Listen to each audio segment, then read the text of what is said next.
સંત વિના ક્યારે ભક્તિ પ્રગટતી, આનંદ જન્મના પુણ્ય વિના સંત મળતા નથી. Good afternoon and welcome back to our channel again. તો બધાને જય સ્વામિનારાયણ, જય શ્રી કૃષ્ણ, રામ રામ, જય માતાજી, રાધે રાધે. આ શું કર્યું હે મમ્મી? જય શ્રી કૃષ્ણ. એ નવું ઓવન મેક્યું, ઓલું ઢોરકું આવ્યું તે. મમ્મી આમ કોણ તે પણ ગોઠવવું પડે એમ ને, પણ તો આપણે ક્યાં મારવું? તમારે પેલા દેશમાં મેળો કર્યો ને, હું રસોડામાં આવીને તો હું આમ જોઉં છું. એમ નહીં તો મેકવા ક્યાં જવું? છોકરાને બધાને તાત્કાલિક જોતો હોય, ભણવા જવું હોય તો એ દવા હતું એમનું નીચે નીચે રાખવું હતું.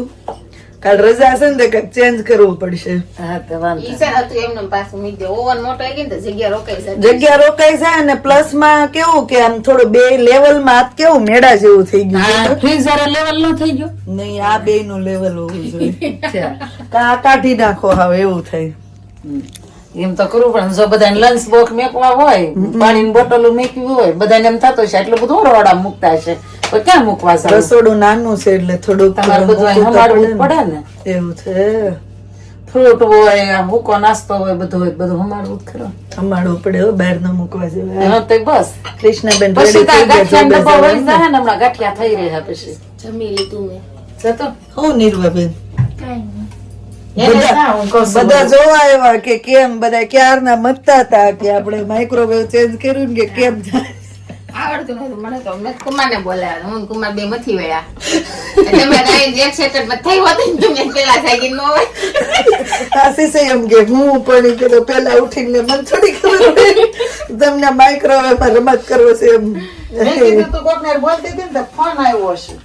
ફોન અસ્મિતા ભાભી નો મિસ કોલ થઈ ગયા હતા, ભાવિકા નો હતો, જલ્પા ને કર્યો કેમ છે એમ, એટલે પછી મેં કીધું હાલ નીચે આવીને કિચન માં તરત મને ખબર પડી ગઈ પ્રોગ્રામ સેટ કરવાનું. મમ્મી ને શીખવાડી દીધો, જોઈ કાલ કેમ થાય છે એમ. મને નહીં આવડે, હું દેરું પૂછીશ. નિર્વાણ આવડે ને? કાલે જે ઘેર જ છે, રવિવાર છે તે મંદિરે જવાનું છે ને તમારે બધા. બસ લ્યો ને આશીષ, હવે ઓલું શું કહેવાય કે બહુ લારે આવી જાય. જય સ્વામિનારાયણ. કેમ છે આજ હાથે? સારું છે. બરફ કામ કરી ગયા ઓલા એમ જ કેતા હોય બરફ નો શેક કરવાનું એમ. એવું છે. ચાલ હાંજે કર્યો, હવાર કર્યો. એમ તો દવાઈ ઓલી લીધી હોય ને, અલગ અલગ તો આજ તો ટી શર્ટ ચેન્જ થઈ ગયું લાગે કૃષ્ણા. પિંક પિંક આવી ગયું. જો મમ્મી આ હતો ને એટલે હું એમ કહેતી હતી કૃષ્ણા નાઇટ ડ્રેસ, ભૂમિ ને કૃષ્ણા બે ને હરખું છે ને. આખો છે આ નાઈટ ડ્રેસ. મમ્મી મને કહે કે ભૂમિ તે દિવસે ગણપતિ દિવસે સાડી પહેરવા આવી ને તો ભૂમિ નો નાઇટ ડ્રેસ છે. મેં કીધું કૃષ્ણા નો છે એમ.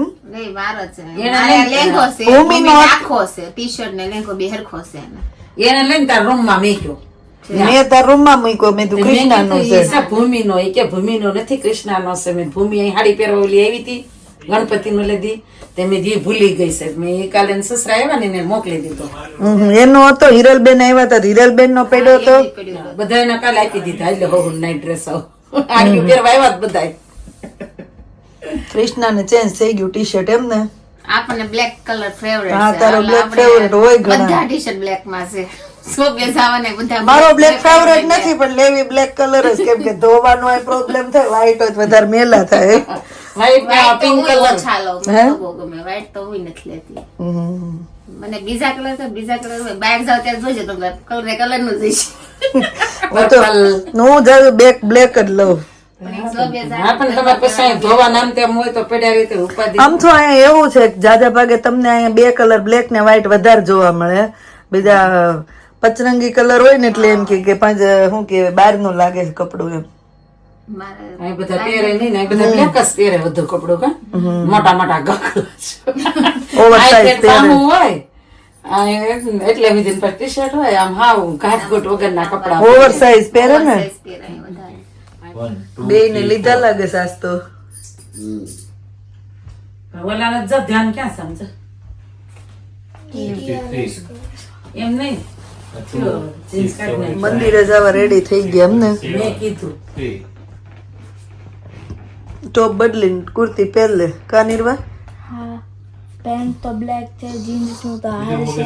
આજ દાદાને થોડોક વરસાદ આવ્યો તો વહેલું વહી આવવું પડ્યું હશે ને વરસાદ આજ કેમ આલેસ બેઠા તા ઠંડો પવન બહુ હતો ને વરસાદ હોય એટલે ઠંડુ થઈ જાય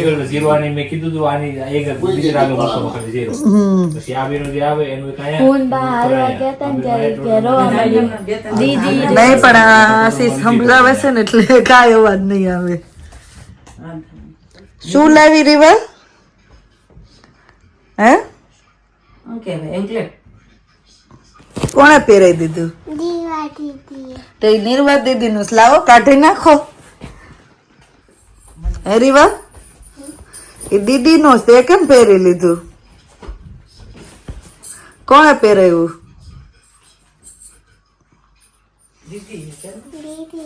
કોણે પહેરાયું કાલ નાવા આવી ને તેને બાથરૂમ માં ઉભી ઉભી ઘડિયાળ કાઢતી હતી તે મેં કીધું આ તો દીદી ની કે દીદી આપી છે એમ તો આજ તો તમે રૂમ ઝૂમ કરતા આવ્યા દીદી એન્કલેટ આપ્યું દીદી બધું આપે પછી તારે આપવાની છે તો ઈ આપીશ હે ના રે 2-3 વાર કહે કાલ નહોતી ઓલે દાડમ ના દાણા ખાતી હતી તો દીદી તમારે શેર કરવાનું હોય તું શેર કરશો પછી હે દાદીમાં બધાને સલાહ આપો છો કેમ ઊંધી ફરી ગઈ ચોટલી આવે એટલે કા ચોટલી આવે એટલે ને? દાદા આજ તો મકાન ખેતર વાટ જોતા હશે હા આજ કેનાલ વજ્યા જ નથી વરસાદનું કેનાલ જ હતા વરસાદનું ઓલું હતું ને અમે હાલવા ગયા ને હું નિર્વા તો ત્યાં જ હતા કાલ મકાઈ લેવા જતા ને આપણે મકાન સફરજન ને કરીવા આલુ બદામ ને આજ જ્યાં ઝાડ ઉગે છે ને ત્યાં બાએ પ્લમ લીધા ત્યાંથી. પેરું મારસીન ને બહુ મસ્તી ના સાસ ગયા ને સરસ છે કઈ બરોબર નથી અમે જ નો તોડી અમને એમ લાગે એળું હોય કે બગડેલા હોય કે તમારે કાંઈ એવું નથી સીટ કેવી સુધારી નહીં બસ ગળા ગયા મત જેવા છે અમે ચા અટક્યા હોય લે લે, હા, તો ઈ તો ખાઈ જાવ હાડકા ન હોય તો કા આરતી થઈ ગઈ હાલો કૃષ્ણા વહી ગઈ જોબ પર કૃષ્ણા વહી ગઈ જોબ પર અમે જઈએ મંદિરે તું જા જોબ પર તમે બધા જાઓ અમે હું ખાઈ પીને પછી હમણાં એમ નીકળું નહીં. બધા એમ કે કૃષ્ણાબેન જોબે શેમાં જાય છે એમ ભાઈ મૂકવા જાય જોબ છે થોડીક આઘી હા તેને રોજ નીકળ મૂકવા જાય ને લેવા જાય બસમાં મમ્મી આજ કમેન્ટ વાંચી લીધી લાગે છે.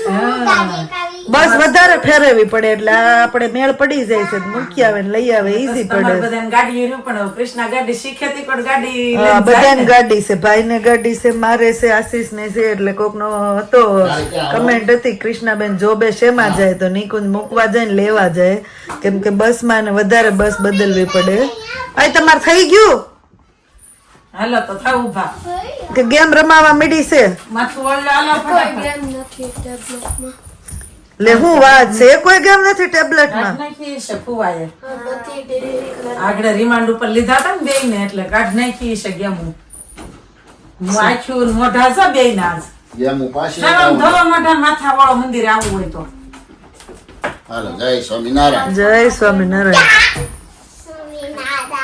ન્યા જવાય માથું વીખી નાખે મોટે જ બોલ ને નથી સંભળાતો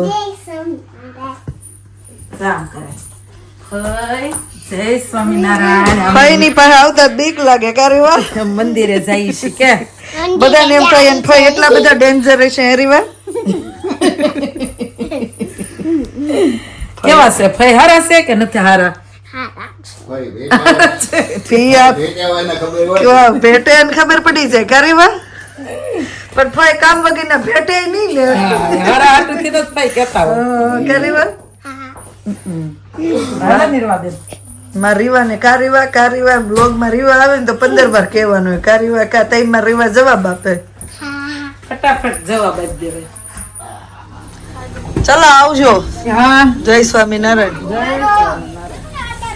નહીં ઉભા નહીં રહેતા વહી જાવ હવે એનું નહીં રે એનું મારા જોબ પર આવશે કા એનું પણ પેર તો ખરા ને પલ્લી જશે શૂઝ હાલો જય સ્વામિનારાયણ તો મમ્મી ને એ લોકો જતા રહ્યા છે મંદિરે અને કોઈનો સવાલ છે પગાર કેટલો છે એનો જવાબ પણ કોઈ આપી જ દીધો છે કે કોઈના પગાર વિશે ના પૂછાય એમ. પગાર અમારું ઘર ચાલી જાય એટલો છે, પણ પગારનો આંકડો કોઈને કંઈ કહેવાનો ના હોય અને અમારો પગાર ફિક્સ પણ ના હોય. અહીંયા એવું હોય કે જેટલા કલાક તમે કામ કરો એટલા કલાકનો તમારે પગાર મળે, એટલે દર મહિને કંઈ ફિક્સ ના હોય કે કેટલો પગાર છે એવું દર મહિને ફિક્સ ના હોય. જેટલા કલાક તમે ભરો કલાક પર પગાર અહીંયા હોય. કોઈને જેવું હોય કે એને મહિનાનો કે અઠવાડિયાનો ફિક્સ હોય, બાકી બધાને કલાકો પર જેટલે કલાક ભરે એ પ્રમાણે બધાની સેલરી હોય. અને પછી એક્સ્ટ્રા નાઇટ કરતા હોય, ડે કરતા હોય, બધી કંપનીના રૂલ્સ પણ અલગ અલગ હોય અને બધાનો પગાર પણ ડિફરન્ટ હોય.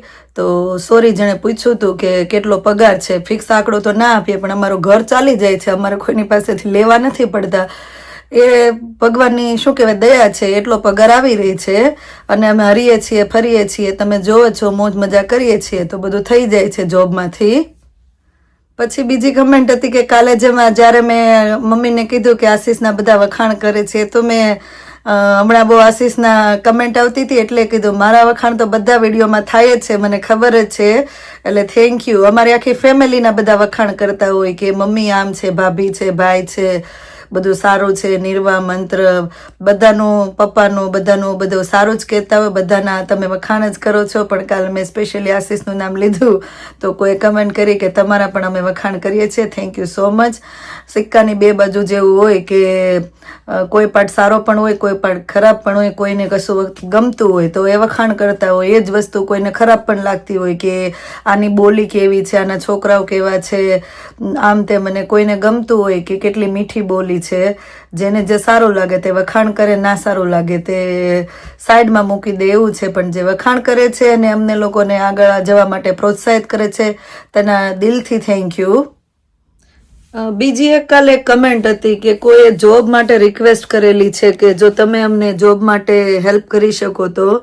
પણ મને એવું લાગ્યું આ કમેન્ટ વાંચીને કે હું તો ના કરી શકું, ને કરી શકું તો એક કામ કરી શકું કે જો આપણે એવું કરીએ કે કોઈની આવી કમેન્ટ આવે છે કે જો તમે અમને જોબમાં હેલ્પ કરી શકતા હોય, તો લંડનમાં રહેતા હોય, કોઈને ખબર પણ હોય કે કઈ જગ્યાએ જોબ વેકેન્સી છે એમ. અને ઘણી ઇન્સ્ટાગ્રામમાં અને એવી આવી રીલ પણ ચાલે છે કે જો કોઈને ખબર હોય તો એ મેસેજ ડ્રોપ કરે આ જગ્યાએ વેકેન્સી છે, જેને જરૂર હોય તે કમેન્ટ વાંચીને તે જગ્યાએ અપ્લાય કરે તો આપણે કોઈને આવી રીતે નાની હેલ્પ કરી શકીએ. તો પ્લીઝ જે લંડનમાં રહી છે અને જેને ખબર હોય કે આ જગ્યાએ જોબ વેકેન્સી છે કે એવું, તો એ મેસેજ કરે, કમેન્ટ કરે, તો જેને જોબની જરૂર હોય એ મેસેજ વાંચીને ત્યાં અપ્લાય કરી શકે ને જોબ મેળવી શકે. તો જેણે મને રિક્વેસ્ટ કરી હતી, હું બીજું તો ના હેલ્પ કરી શકું કેમ કે અમે પણ 3-4 દિવસ જોબ પર હોય અને મને ખબર પડે તો હું ચોક્કસ કહીશ કે આ જગ્યાએ જોબ વેકેન્સી છે. પણ આપણે આવું નાનું કામ કરીએ, જો આપણને ખબર હોય તો કોઈને કહીએ તો એની બહુ મોટી હેલ્પ થઈ જાય. કેમ કે અત્યારે જે સ્ટુડન્ટ હોય કે વિઝાનો કંઈ પ્રોબ્લેમ આમ તેમ હોય એને જોબના બહુ પ્રોબ્લેમ થાય છે. તો આવી એક નાની હેલ્પ કોઈને કરી શકીએ તો સારું પડે. અને હવે આજના માટે બસ આટલો નાનો જ વ્લોગ, કેમ કે હવે મારે જવાનું છે જોબ પર અને બધા જતા રહે છે મંદિરે. કૃષ્ણા પણ જોબ પર જતી રહી છે અને હવે હું પણ જતી રહું, નહીતર કાલે તો એકચ્યુઅલી મારે લેટ થઈ ગયું હતું, તો આજે પણ એવું જ થશે. તો ચલો અહીંયા બ્લોગનો એન્ડ કરી દઈએ, મળે પછી નવા બ્લોગમાં. Thank you for watching and C you on hour next blog. જો બ્લોગ સારા લાગતા હોય તો જલ્દીથી લાઈક, શેર એન્ડ સબસ્ક્રાઈબ કરી દેજો. ધ્યાન રાખજો તમારું. Good night and by.